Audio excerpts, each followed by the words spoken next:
And welcome to the Sports Wave Network and Sports Corner with the Conn Man. I am your host, the Conn Man. And this evening with me, I have a very special guest. He goes by the name of Jacob Costner. Jacob, how you doing, my friend? Not bad, not bad. I just love how you have a name so crazy you have to say Conn Man just so they can pronounce it. Jacob, I've been checking out your posts and everything, and it's very refreshing because you keep it real, you keep it 100, and I just wanted you on the show, Jacob. For those Appreciate you. people who do not know about you, let the viewers know a little bit about your background, your grind, your history. Well, one of the things first off is I went to a school called Lee University in Tennessee and decided to move to Atlanta, Georgia for acting. This is the funny part. I got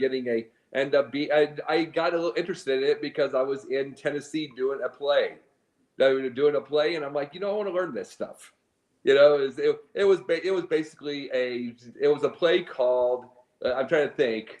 It was one of those dinner theater plays called let's see, Murder at the Italian Redneck Wedding. Okay. Yeah. So it was a funny joke and everything, and I got a minor role, and then the lead, who was a tiny guy, he left, so I had to take the lead, but he was tiny and I'm bigger.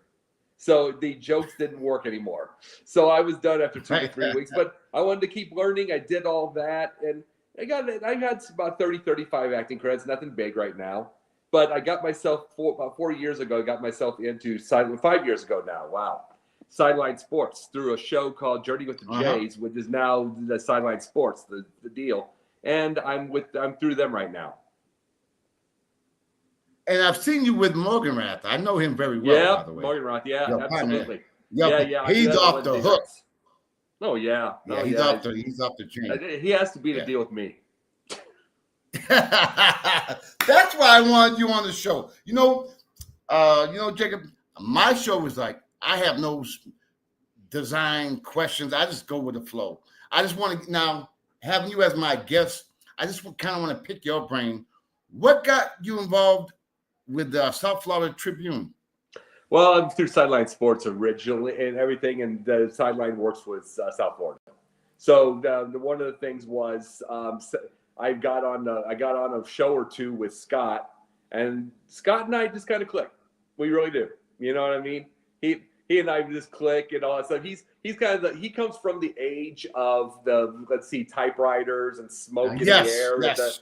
He comes through all that kind of deal. I come from an older dad. He was born in 1928, and he was an old construction guy. So I come from those. Man. I come from the last generation where we actually went into bars and there was actual smoke. You know what I mean? So I do. So it's one of those things where you understand those old time worlds. It's like for instance, I can talk to 70, 80-year-olds and talk their world, and I can talk to any little kid, and I make sure to do the references and match the references just right. So. That's awesome. What made you decide to go into sports? Always been into sports. 6 years old, I was immediate, got into it. Just watching in 1984. Cubs, the Bears, and the Celtics. I was a Larry Bird guy. We don't talk about them, the Celtics. But go ahead. I was a Larry Bird guy. So. Okay. All right, we'll go. We'll go ahead. It's like, see, we had no cable in our house growing up, so you didn't watch sports all the time. So Saturdays you watched, if it was basketball season, you watch Duke and Carolina back to back. It's like 1 week beat Duke, 1 week Carolina, unless they played each other. And then so I chose Duke. I chose Duke for a reason, for the favorite part. I like both, but I chose Duke because we were from Quincy, Illinois. We had this little stadium called Memorial Gym at the time for the Hawks, the Quincy College Hawks at the time, or university. And Memorial Gym had about 2,500 people, and the place would rock. Now you can fall asleep during a game, but I mean, it was absolutely rocking. And it reminded me of Camden. It reminded me of let's see, Camden, is it the indoor? Let's see, I believe it's Camden or what? No, yes, Camden. Yes, Camden. Yeah. Cameron. Thank you. Cameron. It's like Cameron Indoor. It reminded me of Cameron Indoor, just for a smaller version. So I like Duke better. But we had that, and then Sundays would be depending on the season. Sundays would be Bears or Celtics, depending on the seasons, and it was like, and the Bears were dominating at the time, and I just happened to have a real absorption with sports very, very fast, like at about 6 years old on and everything. You know what I mean? And I was doing things like, I was kind of a circus act where they would ask me about lineups, not even just Cubs lineups, like the 1970s Oakland A's and stuff like that. You know what I mean? Okay. They would do those type of things. And like I said, it was kind of and since I was spelling early and reading early and everything, it was kind of a circus act kind of. I can admit that, but it was kind of fun. You don't think about it when you're at that age. And I've just always been into sports. I always have been, and that was all it was for years. And I was basically Frank the Tank with a brain. But then over the years, you know what I mean? From Barstool. Yes. Yeah, that was the joke. I'm like Frank the Tank with a brain. So but no, it's like that. I was all sports. But then later on, I decided I wanted to learn about other subjects and stuff. So I still know sports. I would just watch it after 5 minutes. We'd go to Sports Center and go to ESPN and look at the scores, and I know what's going on. But I could do that with all those years. We can relate, because when I was 12 years old, believe this or not, I used to go. I live out. You're 21 now, right? I live in New Bedford, Mass. Out here. Yeah. And what I used to do, believe it or not, is I used to go to the New Bedford Public Library, and I would look up microfilm, because I was a Will Chamberlain fan. Microfiche.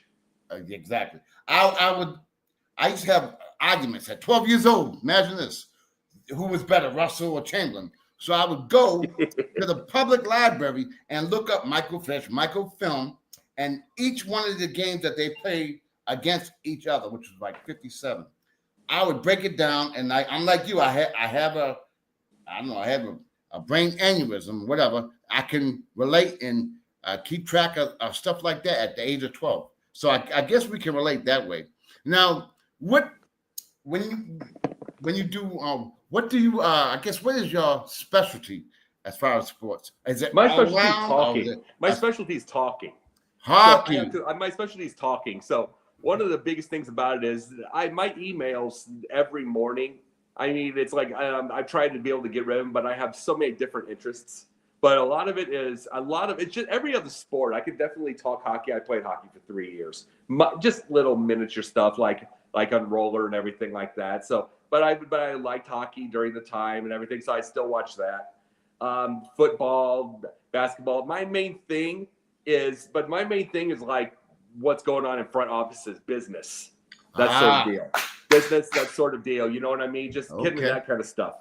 And I like nuance. It's why I hate fans. That's another thing. It's my specialty of. I hate fans. But this is why I want you on. I want you on. So my main thing is nuance, trying to get to the point of things. It's instead of fire that guy, fire him. It's like I like to be the one that says, well, he has 3 more years on his contract, right? I like the little things like I like to say. It's like we don't want this owner anymore. Well, he's the owner. Number one. He's the owner. I think like his money, he bought the team. I don't think you can force him out by hurting his feelings. Like a Jerry Jones. I really don't think you can't force him out by hurting their feelings. That's what drives me. Those are the little things that drive me crazy. And then they don't have an understanding. They think it's 1950 and you make all your money from ticket sales and all that stuff. And I like to study things like the percentages of money that go into like real estate. And it's all and TV deals and all that kind of stuff, which these are nuances a lot of fans don't get, which is why I don't like front offices listening to them, because they don't have an understanding or a clue what's really going on and what it takes to win. Okay.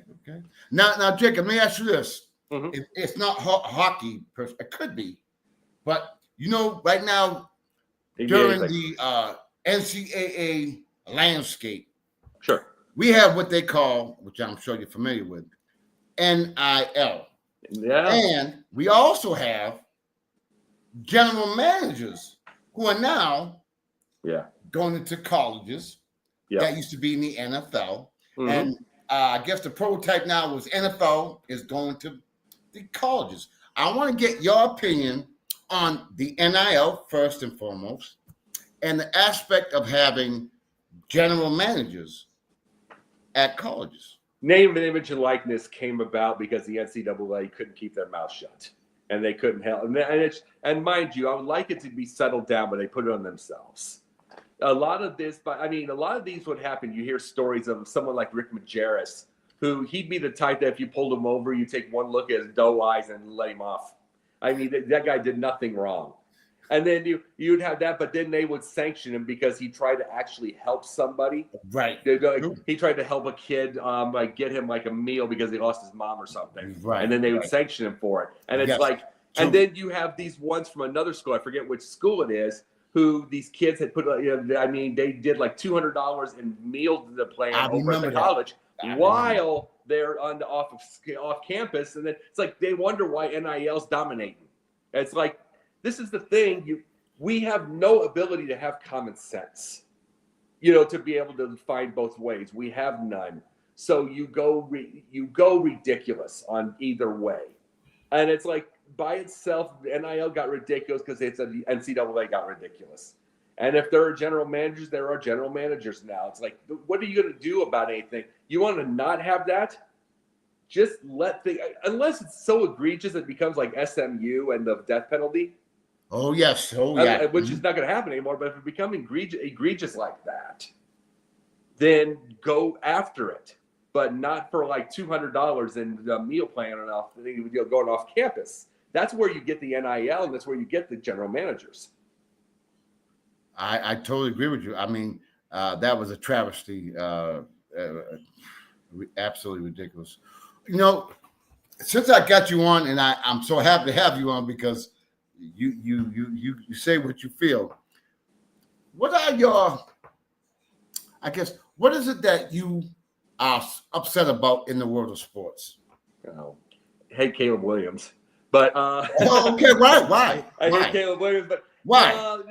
I'll go into him later, or him or her or whatever we're gonna do. I think he's gonna be Cali in about 5 years, knowing this dude.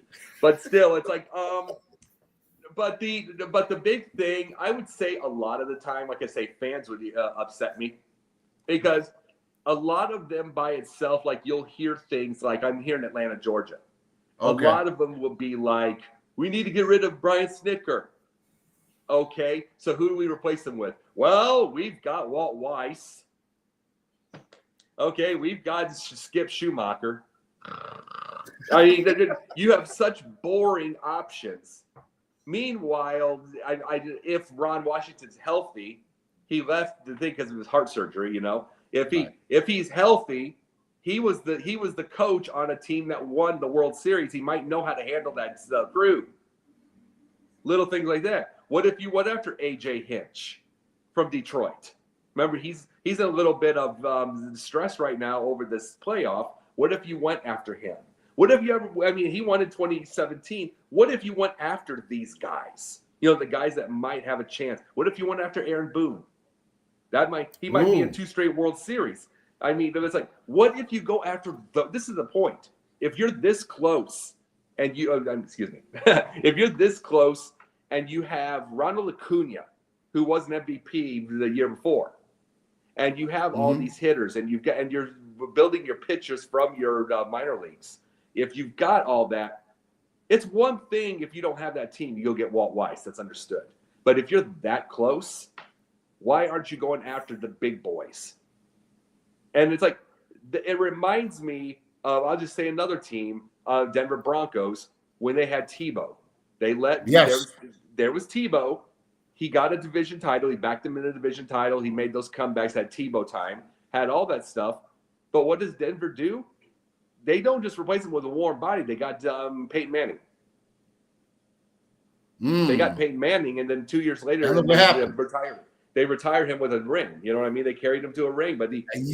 Absolutely. He brought him back, and it's like, that's all I'm saying. You get boring when your team needs to build. You go for the kill when you are that close.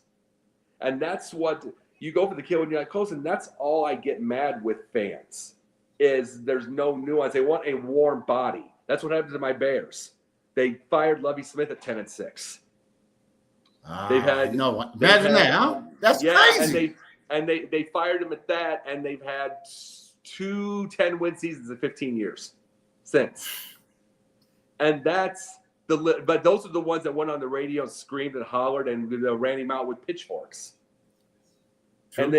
And then it's like, but then they wanted a prettier arm. They wanted a prettier arm. And there's Jay Cutler. If there was not a Jay Cutler, there would have been Bruce Arians. Jay Cutler didn't want Bruce Arians because he would hold you accountable. So they get Mark Trestman. Those are the things I get. So the anger part of it is I get mad at fans and front offices that listen to them because it's always a warm body. Well, we can get something else. Maybe this one will work. Well, guess what? What if the Bears tomorrow? This is the thing. I like Ben Johnson, regardless if he has Caleb or not. But what if the Bears had a chance at Andy Reid? Ooh. What if they had a chance at Andy? What if there was that chance and you paid the top dollar for Andy Reid for like 2 or 3 years? Ooh. That's what I like Ben Johnson. That's never going to happen. It's just a hypothetical. What if you had that chance at somebody or what if you had a chance at Kyle Shanahan? Or what if you had a chance at Dan Campbell? Or what? That's the guys that have built something. What if you had that chance? Everything is a warm body to fans. Well, maybe this will work. Those are why they do.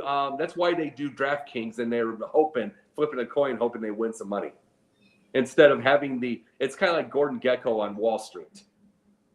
It's like Gordon Gekko on Wall Street. It's like I don't look at analyst charts. I go get my information. That's why I get mad. They're guessing.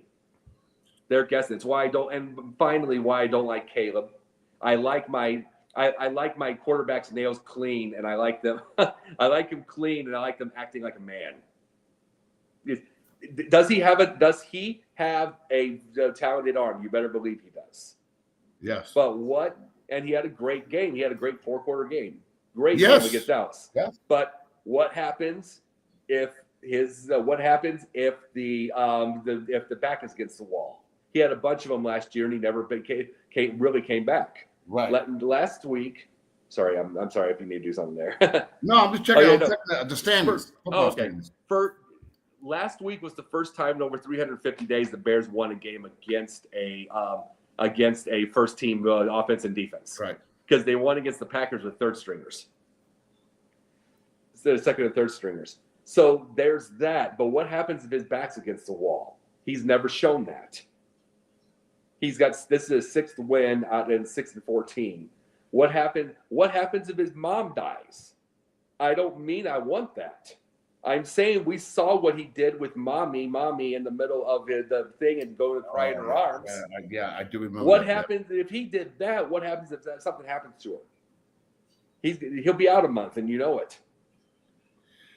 Do you go ahead? Foresee, I guess, a higher ceiling for him? Well, my main thing, and you're right, but I'm like, this is my main thing. What happens in those situations? Now, if he proves me wrong, I want the Bears to win more than anything. I make predictions based off of going to get information more than anything else. I will tell you this, and I'm not going to make it political. I'm not going to make anything. I'm just going to say these parts.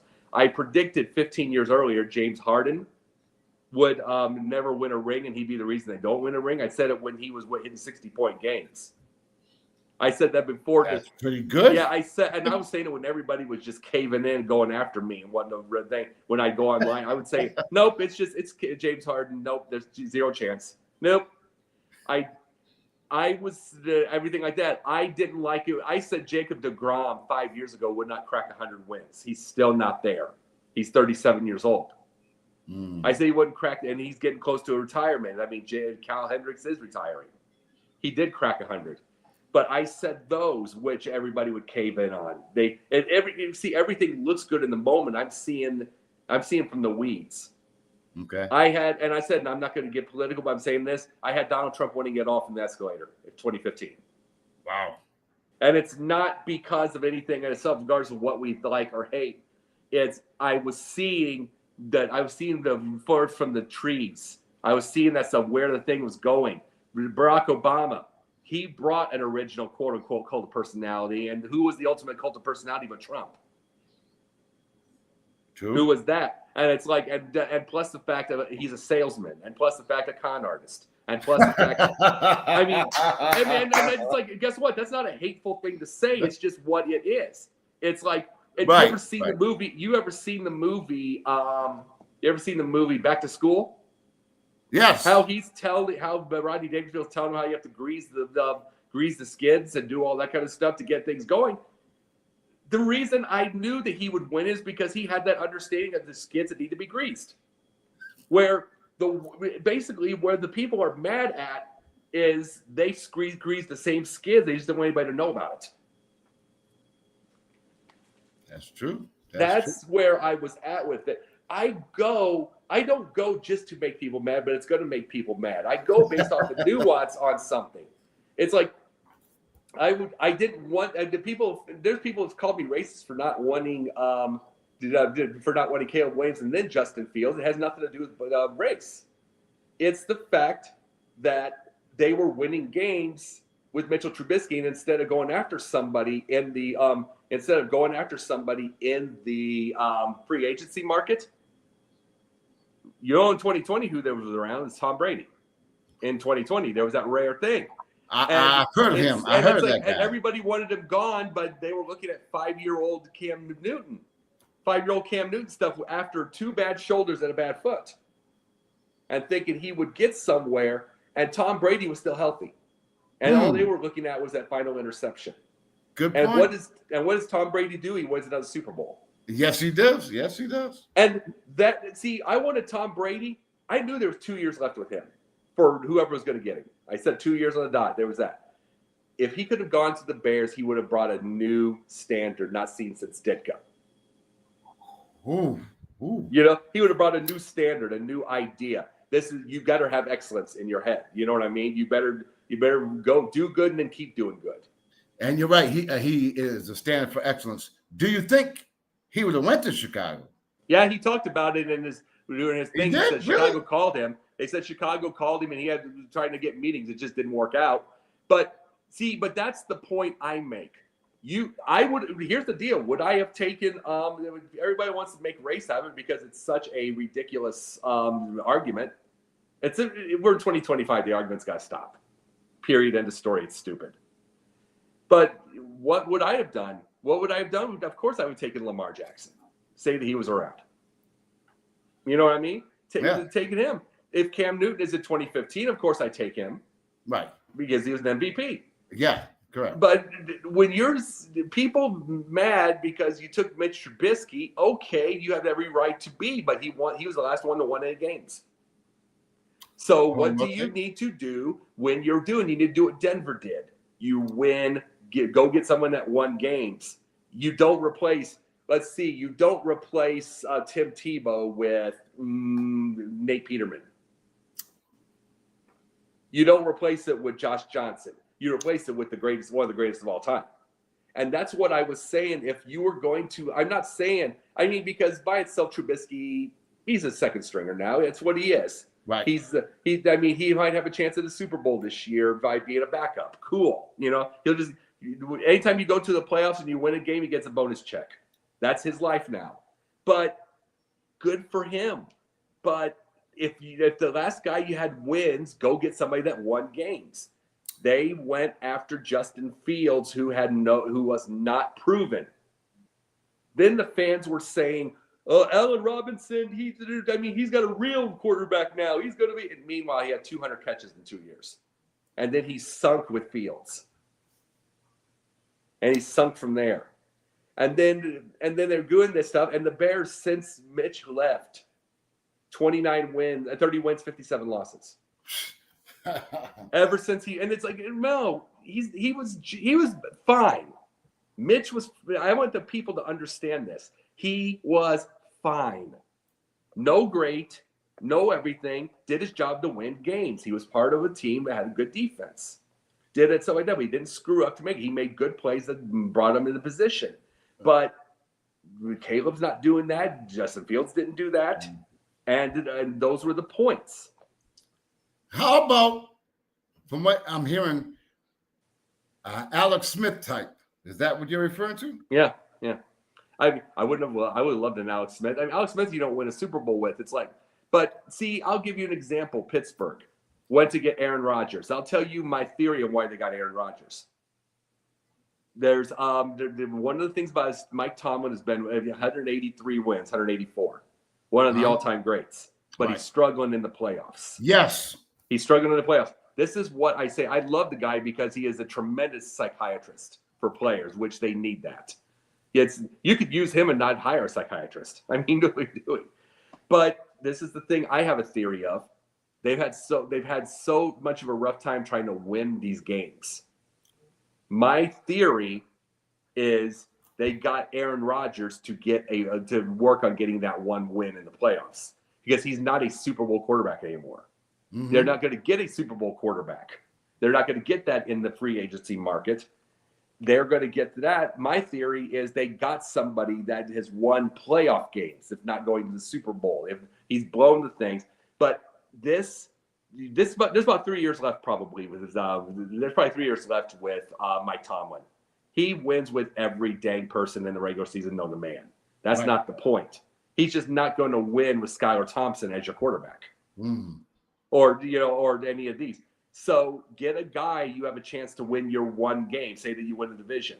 You win your one game. You're probably going to get mauled by Buffalo. You'll get mauled by Kansas City. Okay. You'll get mauled by them. But guess what? Aaron Rodgers is gone. You've got Howard left. You've got whoever you pick left, and you've got momentum. What would you say that if you were a Mike Tomlin or Ben Johnson or whatever, would you build through the draft or would you build through free agency? Depends on where I'm at. Where I got mad at the Bears is that, they had two playoff times in 3 years. They had that. They already had David Montgomery. They had a bunch of receivers. They had all that stuff. Go get the free agency. Go get through free agency and finish the job. You weren't going to, 2 playoff losses says you weren't going to finish with Mitch Trubisky. You weren't. That was done. But go to the playoffs. Don't go into the draft and trade up for the draft in a playoff year when you have to completely change your system after making the playoffs. Okay. Don't do that. That's my point. Now, building, see, I'll tell you this, despite the struggles early, I like Cam Ward. He works. I like Cam Ward. I would have still gotten him. I just don't think they have the right system for him, but I like the guy. He's got a hard work ethic, and he's, well-spoken. He's not going to get in trouble. He's not stupid. Yeah, I like the guy. But it's one of those, and as far as Lamar Jackson, everybody's talking about his records. Now I knew that was, everybody kept calling him Michael Vick in Louisville, and I'm like, he's better than Michael Vick. Way better than Michael Vick. I said that at Louisville. Michael Vick was a joystick that could read a field. If it was 60-yard run, 70-yard pass, or nothing, or 3 and out. Right. I agree. He was basically a walking beginning man guy with one play. You go run it, go pass it, big long pass, or nothing. And then of course you get beat. But remember what happened with Michael Vick when he faced Philly, Chicago, or Tampa. When he faced them, everybody just put a spy on him. You had a Lance Briggs, you had all those. And he was dead. He was dead. Every little thing was there. He can't read anything. He can't do a second progression. He didn't do any of the progressions of any of that kind of stuff until Andy Reid. So, now, guess what? I'm sorry, real quick. Lamar Jackson had all that already. That's what I was meaning by he was already much better than Michael Vick. He's already way better than Michael Vick. It's not even close. Now, Jacob, let me ask you a question, because football's not but I want to talk about anything you want to. We talk about anything you want to. I'm basketball guy. I'm NBA, but no, feel free. Feel free. Talk to me. I don't care. What do you think about quarterbacks? I'll name 2 that come to my mind. One is Daniel Jones. Okay. 2 is Baker Mayfield, who were considered You're done. Bust. You're out of Bust. here. You're gone. Bust. You suck. You got whatever. And look at how they're playing now. What is your take on that? Baker, I didn't have much to say. You don't really, but we didn't lose Baker of any real thing. He went to the Rams and had to come back on a Monday night right away. So we kind of knew there was something there on that. Daniel Jones, I think it's the proof that New York media just can murder some people because he's in such an easy media market now. He is in such a relaxing media market now. I mean, and he's allowed to use his brain. He's allowed let's just say he wins 3 in a row. I'm going to say 4 in a row after this next one. We'll just say he gets it, the Rams, okay? If he gets 2 losses in a row, he's allowed those in Indy. In New York, they would just say benching. So in a minute. I mean, I remember his rookie year when he ran 45 yards in Tampa. So he has the athletic ability. He has those things. We like to call him Danny Nichols, Danny Pennies, all that kind of stuff. It's understood. I mean, it's understood, but it's like I think the theory of something like that is just he's in a media market that is. I'm from the Midwest. I'm from Illinois. It's like I'm from everything like that. It's like I know the cornfield worlds. It's just a little more late. I mean, mind you, I'm not a big fan of media. That's why I'm helping with a media deal like Sideline. Because I want to make my own. But I'm not a fan of media. I don't like the way they do things. But regardless of anything else, the media is just more laid back in Indianapolis. It just is. Interesting. Very interesting. And, what is your take on the NFL landscape as we see it now? Like, for example, that thing with the kickoff. What is your take on that? That ruined the damn game last night, don't you think? Yeah. It's a little bit too much calculus. The reason being, the game it was Pittsburgh and Seattle. They get it inside of that zone, and then the kid let it go. Caleb Johnson let it go, and then they got the score. The Seattle got the score because even if you don't touch it, if it's kicked on that zone, it's supposed to be live. Exactly. It's stupid. It really overall, it's Roger Goodell saying, "Well, we see when everybody ran after it and stuff like that before the thing, it was a wedge, and they were afraid of injuries." So I hate Roger Goodell for so many reasons, but I hate him for so many reasons. But this is why I have him on my show, fella. Yeah. Say hi to Chops for me. No. I will. I'll see him tonight. Don't worry about that. No. I thought Chops was in the room right now. That'd be cool. No. No. This is the theory on it is in one case he's being so soft with these players now. In a world we would need more men, because I believe you get a Caleb Williams and the stupid Ryan Williams from Alabama will show up with his anxiety doll. And then like putting those two together, we're gonna have a nice fire circle with hug rings and scented candles. I mean, that is not the Monsters of the Midway. That's the midgets of the Midway. But because I was gonna say this, basketball. What are some of your favorite stories from it for basketball right now? I can go on and on. Hey, this is about you. I'm giving you your I understand flowers. that, but I can take all night. I'm just letting you know I can talk absolutely any sport you want. I study everything. That's great. That's great. I am the NBA historian, but what I want to talk to you about is they got this new thing that they're going to be putting out, I guess, next year with baseball and strikes, and they're going to have 12 cameras and AI and, what? I know you're going to go off on this. What's your take on that? I don't know how much I'm going to go off on the deal. It's like when you had Angel Hernandez who screwed up so many strikes, this was bound to happen. He screwed up so many calls. He was a mess. And then you go back all the way back to 1985 and Don Deckinger screwing up the St. Louis Cardinals Royals series with that call. And it's like, even just one of those things, it was bound to happen. It's bound to happen. It's like, here's the thing about humans. It's like, unless you're James Bond, unless you're James Bond, let's get a British actor, Idris Elba. Let's get that thing. Unless you've just got that cool as a cucumber. Okay, we'll say Morgan Freeman. Let's just say, we'll say Mahershala Ali. will say to anybody that's cool, if you've got that cool as the other side of the pillow mindset, and you just know, and there's stress, and you just walk through it, everything goes crazy. And when you have human error, and then human error happens in the 8th inning of a World Series game. See, so the AI will happen. Am I happy with it? No, because they'll go overboard with it. But I understand based off the fact that people complain about the umpires all the time. So there's going to be a solution to it.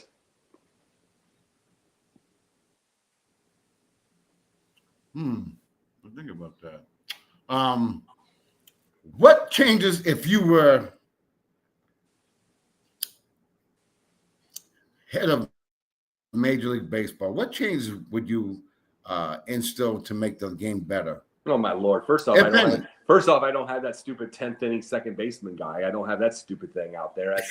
I mean, it's like, here's the deal: they do this because people can't hit, but it's like that should be the get yourself out of it. It's like, see, a lot of these stupid rules are based off this is the real truth. A lot of these rules are based off the fact that they want 8, 9-year-olds watching. Right. I had a buddy of mine showed me a percentage, I'd say 2-3 years ago. He's an old buddy of mine from hometown. And I didn't even realize this part. 53% of kids watch a full game now compared to like 95 back in our era. 53%. They're all of them watching NBA through the TikTok, through YouTube. They're watching plays. They think LeBron's the greatest because they're seeing him watch dunks. They haven't seen a whole game. They haven't seen him. A lot of them haven't seen him flop at all, dude. He does that quite a bit. Yeah, but a lot of them. Here's the deal: when you get into the reels and the TikTok type of theory, okay, when you get into these situations, when you have that, you have a generation, you have a fan base that can avoid the flops. They can get away from those things, the things they don't want to see. It's kind of like politics. It's kind of like politics if you're a Democrat or you're a Republican. We're going to stay away from the Republican view. We're going to stay away from the Democrat view if it's the other way. And that's the thing. That what are they going to do if they're a big LeBron fan? They're going to see big dunks, big 3-pointers. If you're a LeBron hater, you're going to see the flops. True. And if you're a Larry Bird fan like me, the flops will drive you crazy because that is the toughest SOB we ever seen in our lives. Oh, without question. I mean, Larry Bird played with a back that was just completely shredded, should be in the wheelchair. And he still dove in the ground zone and everything. So it'll drive us nuts. But that's the whole thing is the way sports is consumed now, people can avoid the bad. See, if you watched the 80s, you could put the bad with the good. You could put the bad with the good and everything like that. Here's the deal. When you see highlights of Bill Russell, you brought up Bill Russell. There was somebody I saw the other day with Bill Russell. They saw him dribble up the court and do a dunk or whatever, and he was dribbling like this. That's because that was the day. There wasn't all these tricks. He was dribbling like this, and then they were making fun and laughing at him and saying he's no athlete. I'm like, oh my God, Bill Russell was. There's another reel where it shows him jumping over guys to dunk. Absolutely. And jumping over them to the block shot. But when they have their narrative, these reels allow them. These reels allow them to make their own narrative, and it's the selfish world, and they want to do that.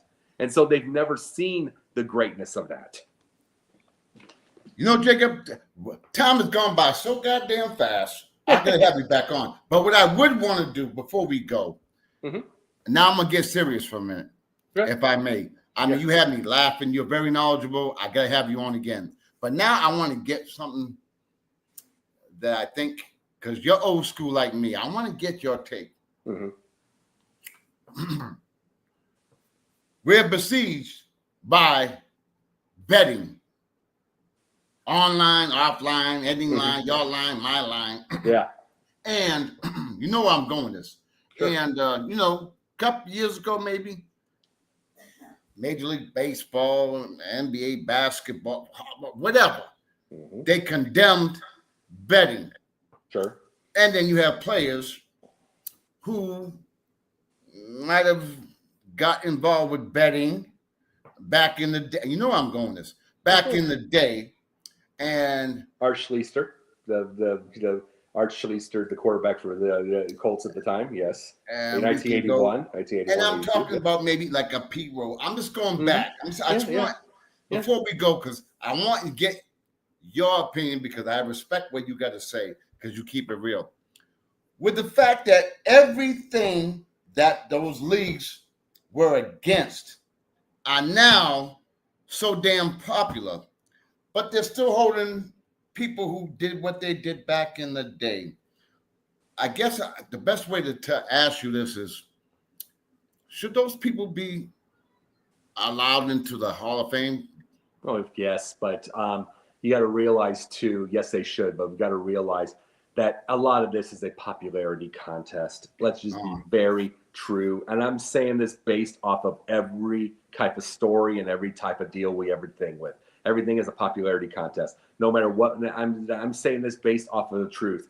If there's D next to Donald Trump, as ridiculous and as crazy as he gets, the media would still love on him because they like that letter. The whole thing with him, with everything, no matter how crazy he gets, they would ignore it because they like the letter. They choose their way. And it's like, and the biggest thing about it is, and I'm just using that as an example, Barry Bonds is not in the Hall of Fame, and he's the all-time home run guy. And the big thing is, but he was a jerk to media, which I don't blame him on. But I don't blame him on, because the media is ridiculous. Yes. And Pete Rose is a jerk to media, which everything. Remember, this is a popularity contest. If Pete Rose was best friends with everybody and was charming, the guy was as charming as a cactus. Let's just be very truth on that. Barry Bonds was as charming as a Wolverine. I mean, they're not charming. So it's like, if they're charming, the minute that they get out, the minute that it's, I mean, Pete Rose, but the minute he would get in, everything like that, he'll be in, I think. But they did this to punish him. You know, wait until he died to do this. They did this to punish because he was so coarse. But I mean, Barry Bonds is so coarse. But everybody plays favorites. I am going to say this part now. If Ken Griffey Jr. ever got like he was gambling during the day, he ended up taking a little bit of steroids. The 7-year whatever, the time frame, too late. People still love him because he has a smile. He's charming. He had that retirement thing with Jay Buhner. He had all that stuff. All of this is just from people who want to hate specifically already. They hate him for a reason anyway. Hulk Hogan had that till his death. Hulk had a lot of friends. He had a lot of things, but he became polarizing for you-know-what. But he made up so many things as an old carny that it drove people nuts for a set of wrestling people, the wrestling fans, and it drove the media nuts because he made up so many things. So, but it's, and then what happened in the racism tape and everything like that, he wasn't going to get any forgiveness because he was already kind of polarizing anyway. If it was the universal love, there would be forgiveness faster with anything. There just is. The media will find a way. Fans will find the way. Forgive him. He didn't mean to do that. But if you don't already like somebody, you're going to you've just given them another reason and a harder one. Okay. Now we're going to talk about what you just spoke about earlier. Mm-hmm. We'll go Major League Baseball. Sure. You know way more than me about this, but I guess there's an X amount of sports writers, some who vote on the Hall of Fame, some who have been around since 1804, and they have that old standard, and that's why a lot of people don't get in with 100%. What do you do with those guys who've been in there for like 800 years, and they still have their vote? And some, almost every year, there's one or two that will not do it because they just won't do it. You remember? You ever watched The King of the Hill? Of course. You ever seen that part at the beginning where he's doing an Uber, like at the game, the new one, and he's doing an Uber? I'm going to give him a 4 because I think you need to earn a 5. And everything. You sound just like him. Yeah. It's like, what's this 2? And that's what that is. That's exactly what that is. It's like there's that set of people that have been around, as you said, since 1804, and they have that kind of vote, and they'll be like, I think he needs to earn it. I think he did everything. What's this Japanese guy right here? Ew. Oh my God. Hey, he took steroids. Man. Now Bobby, how the hell's that steak doing? I mean, you have to. I mean, that is the all thing I'm saying is everything that I said from every person I named. It's not you're a big fan of. Whether I'm a fan of anybody or not is irrelevant to my point here. It's what I said was the truth. Is media of some type. If they like you, you can do no wrong. If they hate you, you can do no right. And they did not. It wasn't like Pete Rose was this eternally loved dude before all this. He had a bad attitude. It was all that stuff. They already were saying things. They said he stayed around too long. And then all of a sudden you get caught with then they would have covered this up like crazy. They would have covered the gambling up like crazy if they liked him. Steroids would have been covered up like crazy. And it's like, here's the deal. McGuire and Sosa were cocky. Yes. They were cocky before the whole thing. Then they saw Andrestendio, then there was that. It's like, if you are nice, and guess who was nice? Ken Griffey Jr. True. If Absolutely. he would have been caught with, if he would have been, you know what I've been saying on some of the shows with Scott? I said, I have no question in my mind, Aaron Judge is on the gas of some type, and I don't care. He's 6'7", 295 and moves like that. Guess what? He moves like that. Oh, he's completely clean. 6'7" and 300 pounds. Yeah, right. And he's shredded. Yeah, totally. Here's my thing. I don't care. In fact, I don't care about the whole thing with them on gas because they still have to work. It's not like you sit on there going. It's not like you can do that and just sit there and then let it work. You still have to work your butt off. Yes, it's not. You still got to hit the baseball. You still got to hit it. Well, Barry, you got to realize. Everybody got mad at Barry Bonds. Oh, steroids for 70 homers. He had 328. He had 35 strikeouts that year. He had a 690 on base percentage. And didn't he have 4 MVPs before he even started doing this? Something along those lines. That's the thing I'm bringing. It's like steroids cannot make you a complete hitter. It can't make you a complete hitter like that. That's the thing. So I'm not going to give one rip if Aaron Judge. Now, give one rip if Aaron Judge has got caught like that. It's like people are getting Aaron Judge exhaustion right now. That's why they're trying to put Cal Raleigh in there, which Cal Raleigh's at a 247 average. I love it. I don't mind the 60 homers. He is helping the team. And he's a catcher and all that. But Aaron Judge is over 50 homers, has a 325 average, has a 455 OBP. He's got his slugging is way up there. He's got his WAR is better. He's got everything. I mean, more intentional walks. More. I mean, he is just the complete hitter. And he almost won a Triple Crown last year, right? Yeah. And these are the things I'm saying with that. It's like, if you're liked, how do we know he's not? Because Aaron Judge is a nice guy. He is. Yeah. So how do we know how do you know the media hasn't been irritable and everything and they don't know what he's taking and they've kind of hit it? How do we know they haven't hidden that? And guess what? Again, I don't care. Right. What I care about is a bunch of different things. I care about whatever guess what? It's not there's nothing a fairness thing when it's men against men. It's not a fairness because guess what? Maybe the men are stronger, but biology-wise, it's still man versus man. True. That's where I'm talking about it. It's like, so I don't care if whoever did that. You had Jason Giambi's brother taking steroids like crazy. He got the same thing. He hit like 198, and then he had to go down to the minors. And he was taking it in school. He wasn't hitting piles. We gotta. True. You're right. Absolutely. Yeah, but it's like everybody that ever became a certain level of hate will go from Barry Bonds to Hulk Hogan for different reasons and different ways. It's just because the media already had it out for him in some reason. You know, you made a great point, Jacob. You said, and I kind of thought about it, but you kind of brought it to light. If you're good with the media will be good to you. I guess is that. Yeah, it's like, see, and I will never be. That's what I'm saying. I'm looking to help Sideline Sports build themselves there, and all of us build up. It's us. I'm looking to help that, and I'm with Scott. I want to help him build. But I'm like Sideline. I am more part of Sideline of anything else. But I'm like, I want to help that because I said this the other night. I won't be at ESPN. I say everything. I am not going to. You're not going to. The minute you tell me, well, I'll do Hank Hill again. Well, you gotta be the opposite of Stephen A. Smith. Oh man, that ain't happening. Yeah, you gotta be the opposite of Stephen A. Smith. No, I'm not. You gotta say something really, really stupid so we can get the 15-minute quarter. No, I don't.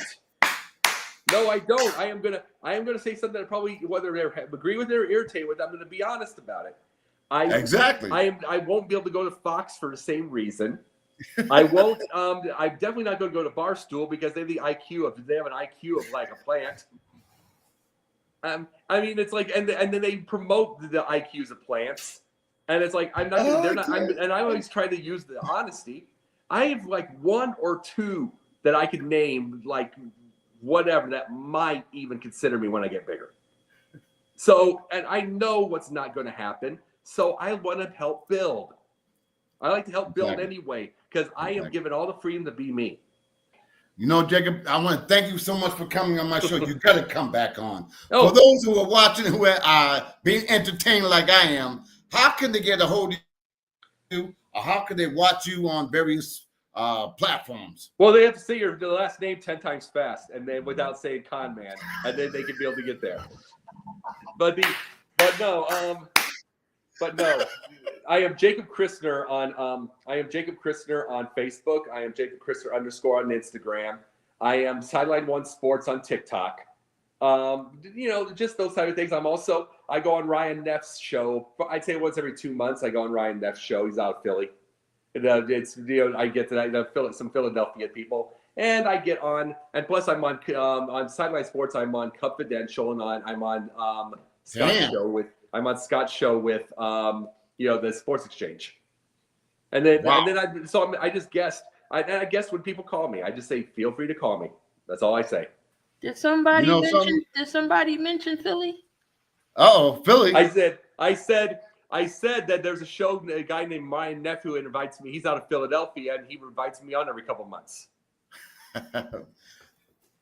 Jacob, that's my producer, Key Williams. She's from Philly. And right now, she's going through some bad luck with 76ers. So she's kind of upset. Let me say this. I'm a depressed Sixers fan, but I like the Eagles are a saving grace. Let me just say that the process ended with those 2.5-pound weights on Jalen McCain's. You see that? on that pick with the 2.5-pound weights, I have no question in my mind. He didn't think about it, but he was just sitting there while Zion was doing his reps of 2.5s. Let's take one look at Zion right now. When I take one look at Zion right now, I just imagine him saying to Tom Hanks, "I am the captain now." Wow. So, but here's the. You know what's gonna be crazy? He's lost all that weight. And he could bust his foot anyway because he has so many busted feet. So it's like, what was the point of that regardless? You know, the thing about him, because he jumped so high, and I don't know, he may be injury prone. He's only played 30 games in 1 year. That's the most he's ever played in any year, 30 games. I know, and it's like, this ain't going to help.